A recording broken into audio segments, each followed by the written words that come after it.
So you've probably heard by now that only 5% of people who attempt to lose weight will actually succeed in keeping the weight off, like getting the weight off and then keeping it off. Have you ever considered why that's the case? Well, in this video, I'm gonna explain. My name's Coach Nate Long. I've been coaching women for 6 years, helping them balance hormones to get weight off. But we gotta be careful with this info.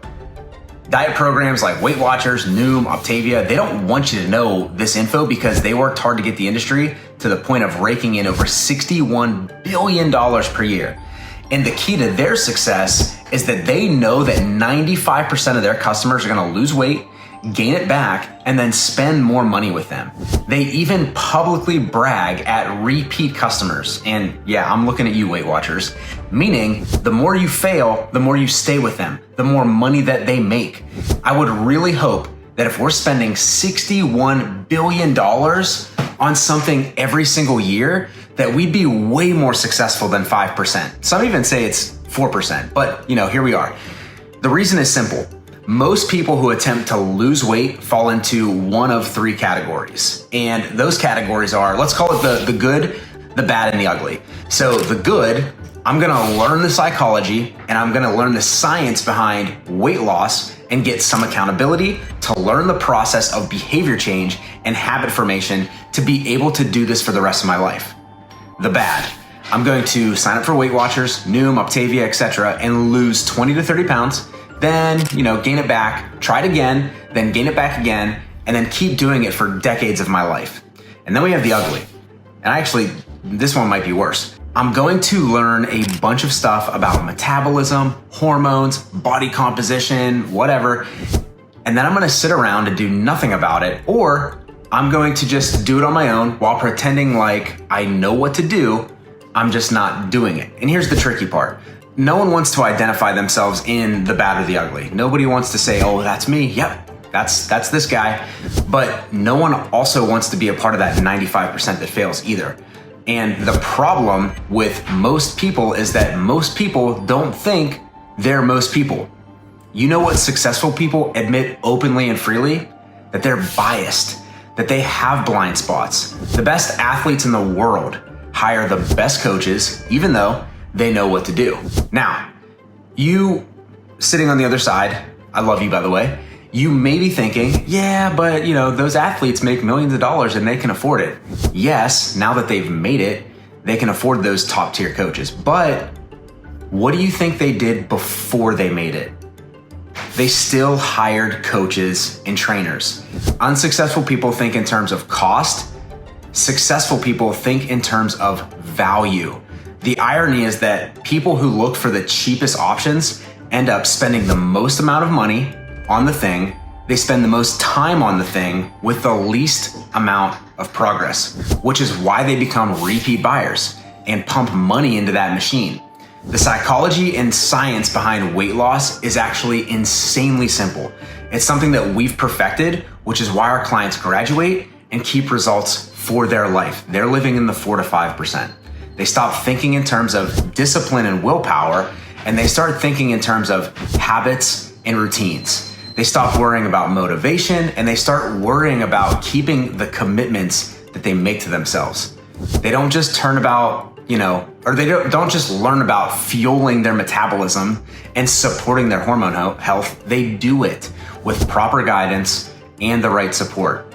There's nothing worse than somebody who just learns a ton of information and then takes zero action with all of that knowledge. We've all been there. I've done it myself. But if you continue to do that, usually that type of person is the biggest complainer of their lack of results, and they're more often the most stubborn when it comes to getting support long-term that they need because they think they know how to do everything already. They already have all the answers. Truth is, if you have the answers, you'd already be there. And again, the challenge with being brutally honest about this stuff is that nobody wants to admit it's them and nobody wants to hear it. We find all the different ways to rationalize or justify our situation. Coach Nate just doesn't get it. My situation's different.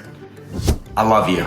Over the past 15 years of being in this industry and the last 6 to 7 years really diving into hormone health, non-restriction, getting rid of inflammation, and helping people lose weight in a sustainable way, nope, it's not. You just tell yourself that because it's easier to do that than to face reality. Will you lose weight and learn how to keep it off for good? The most liberating thing that I accepted in my life is that I am super biased and I have major blind spots. I tell my wife all the time, I'm a noob. I'm coming in a newbie. I don't know how to do anything. The only way I stopped sabotaging myself was by honoring that truth and getting help. Coaches, people leading me, my church people that, have been above me my whole life, hiding behind the I'm different, that doesn't apply to me mask was exhausting. And I can assure you that when you see someone who's accomplished something that you want to accomplish, it's nothing more than the fact that they accepted their own truth and did something to fix it. They got help, they got support, they got accountability. It's so rare that only 5% will make that happen when it comes to permanent weight loss. 5%. Meanwhile, our clients get to learn and apply the psychology and the science of weight loss to create permanent results, which is guaranteed to work. Why? Because there's no start and there's no end. It's a forever pursuit. And once they learn the simple process to behavior change and habit formation, they never need to spend money again on another program, another trainer, another diet. Now, I would apologize to the diet industry because making this info known could seriously cut into their cash cow, but it won't, because most people will hear it and do nothing about it. And, such is life. But for the rare few that do, it is totally worth it. Even if it's just one single person, it's worth it. And it will always be worth it, because how rewarding is it to crack the code? Think about that. How rewarding is it to crack the code on your weight loss and to realize just how simple it truly is? If you're self-aware enough to identify yourself in the bad or the ugly category above that we kind of talked about, congratulations, you're halfway there. The other half is actually doing something about it. And with all the love in the world, I hope that you choose to do exactly that.